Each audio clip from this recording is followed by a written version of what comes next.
the entities of Clowes Wood. If you're ever in Canterbury or its surrounding areas, I suggest you stay away from Clowes Wood. It's fairly small and remarkably unexceptional compared to some of the other woodland in the area, so most people tend to avoid it. This made it a perfect place for an impromptu camping trip for me to get away from it all.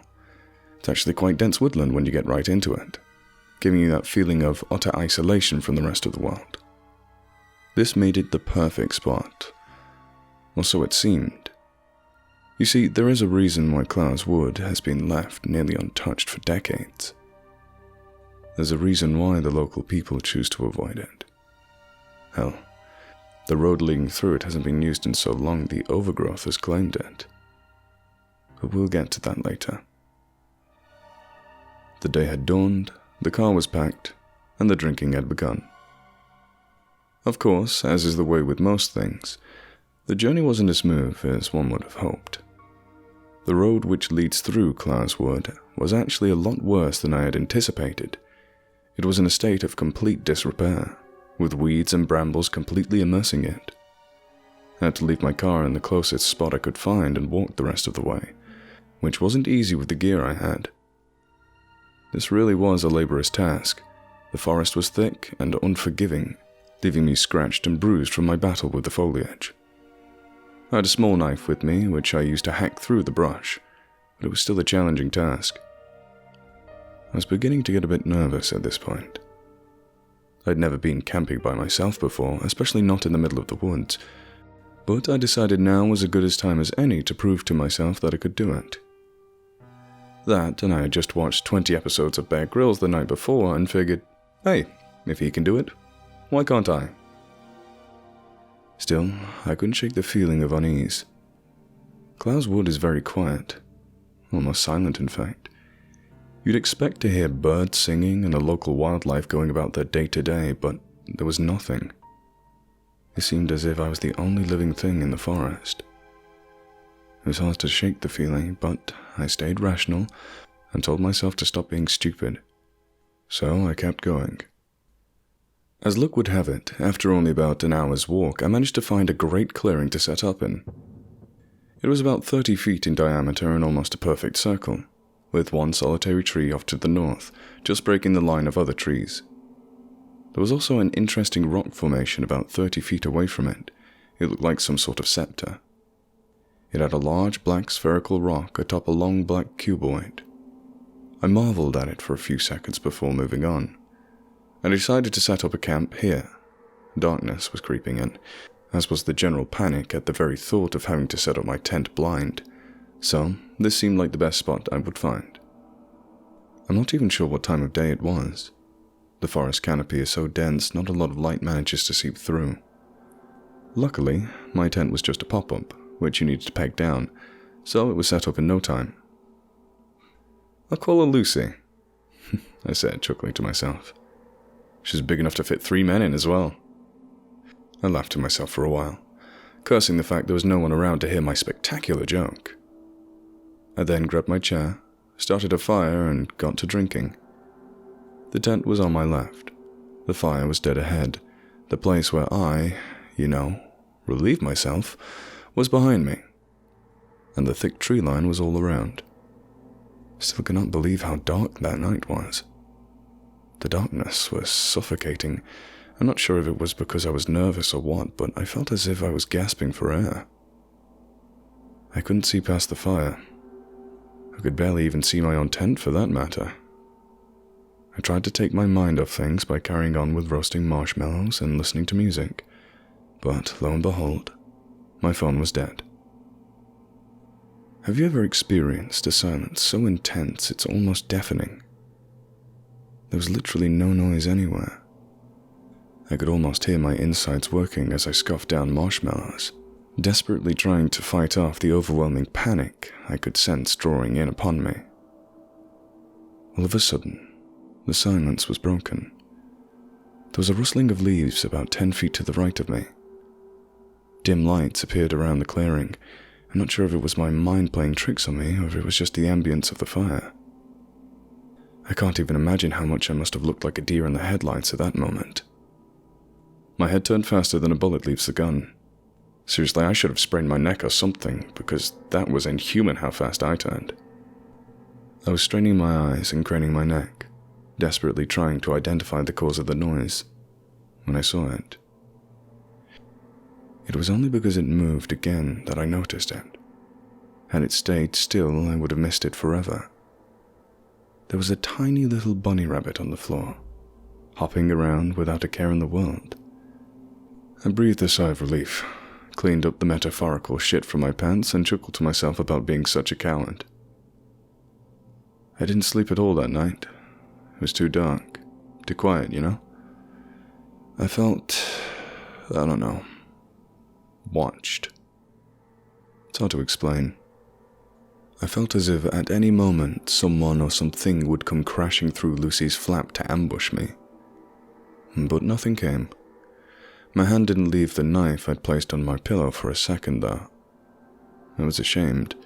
I felt like I'd let myself down. Like a frightened child calling out to his parents in the night. I felt like I had to talk to someone, to get out of my own head. I summoned all my courage and decided to stay another night, getting over my childlike fear of the dark. So that's exactly what I did. It's a good thing I was already on my way to my makeshift toilet, because what I saw when leaving my tent that morning would have caused my bowels to evacuate faster than a house on fire. The rabbit, which was so merrily hopping around my tent that previous night, was dead. Cut in half, in fact, and left at the base of the isolated tree. I couldn't look at it for too long. It was making me feel ill. How could I have not heard it? It didn't make any sense. How could I have heard it hopping around but not hear it getting sliced apart? Whatever did it must have been bigger than a rabbit, so surely it would have made some noise. I assumed it was some sort of bird of prey nesting in the tree that killed it, and it must have fell. That's really the only plausible explanation. I decided to kill time by having a look around the surrounding area. Like I said, I've never been camping before on my own, so I had no idea how to pass the time. So I decided to go for a quick explore. And what do you think I saw? You guessed it. More trees. There are a few interesting things though. For example, I had only walked about 30 feet or so before I stumbled upon a large, perfectly spherical black rock. It was about the size of your average football, nesting itself atop another large rock. This rock was similar to the first. It was black and smooth, but it resembled more of a cuboid than that of a sphere. A strange feeling washed over me. Had I got myself lost? This was an extremely similar formation to the one I had seen yesterday, but I had gone the opposite way from my camp. I ran back through the brush to where I assumed the other formation was. Luckily, I found it. I let out a sigh of relief, realizing I'd gone completely insane. I was intrigued now, though. I started wandering around the edge of the clearing, looking for more of these formations. I managed to find 2 more. There was one to the north of the camp, one to the east, one to the south, and one to the west. I'll admit I should have been more wary, but I thought nothing of it and moved on. Besides, the darkness was creeping in again, so I want to get back to camp, back to safety. Darkness had well and truly come. It was awful. I wanted to leave, get back to my home, but I'd never find the way. The darkness had literally enveloped my camp. It was heavy, thick, and suffocating. The silence was back as well. Something was different about tonight. It was hard to put my finger on it. I had this overwhelming sense of dread. The fire was much smaller than last night as well, so I felt even more blind. The feeling of helplessness was getting me to panic, and it was taking hold. So I decided to have a little look around and see if there was anything of interest. You know, I've never seen an owl before, so I was scanning the trees, seeing if anything caught my eyes. As I was scanning the tree line, something did catch my attention. There was a dim light coming from the edge of the clearing. roughly about 30 feet away from me. My peripheral vision just about managed to pick it up. I strained my neck to see what it was, but unfortunately, it sunk back into the darkness. I hoped for some reason it would be another person.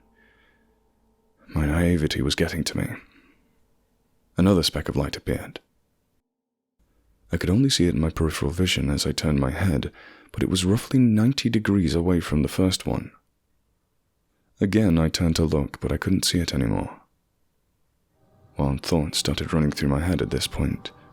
Who were these people? What were they doing out here? And what did they want from me? I even began to wonder if it was the rock formations that were somehow emitting light, but I dismissed that. I had another scan of the tree line, and my heart stopped. It was hard to make out exactly what it was, what I thought I saw, since I only caught it for a brief moment. There appeared to be a silhouette of a person peering out from behind the tree. The lone tree which I had chosen to camp with. As soon as I looked at it, it disappeared, sneaking back behind the tree. I leaped out of my chair. My heart was racing, my limbs felt like jelly. Jesus, I was a mess. I felt all the blood rush out my head.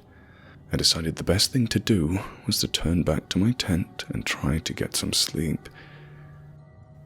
I turned towards the tent, and I nearly blacked out. There was another one peering out from behind it. Again, I only caught it for a brief second, but it was much closer than the last one. I couldn't make out any features, it was just a black humanoid mass. The thing was dark, darker than anything I had seen before. It seemed to emanate hatred and anger in the same way that at the time I must have been emanating fear. I ran into my tent, pulled the sleeping bag over my head, and tried to sleep. Sunlight was burning my unopened eyes. I opened them, dazed, confused, delirious. It took me a few seconds to remember where I was, but my surroundings were off. I wasn't lying down. I was leaning against something. It took me a moment, but I eventually realized what was wrong. I was still in my sleeping bag, but I wasn't in my tent. Frightened, I looked around. My heart felt like it was about to explode. It was beating so fast. My tent was dead ahead of me. The flap was ripped open and some of my stuff strewn about the clearing. It finally dawned on me. I realized where I'd woken up. I turned my head upwards towards the sky and confirmed my fears. I was sat at the base of the tree. I sprung up to my feet. I was blind with terror at this point. There, sticking out of the tree, was my knife. Carved into the tree was one word: leave. And that's exactly what I did.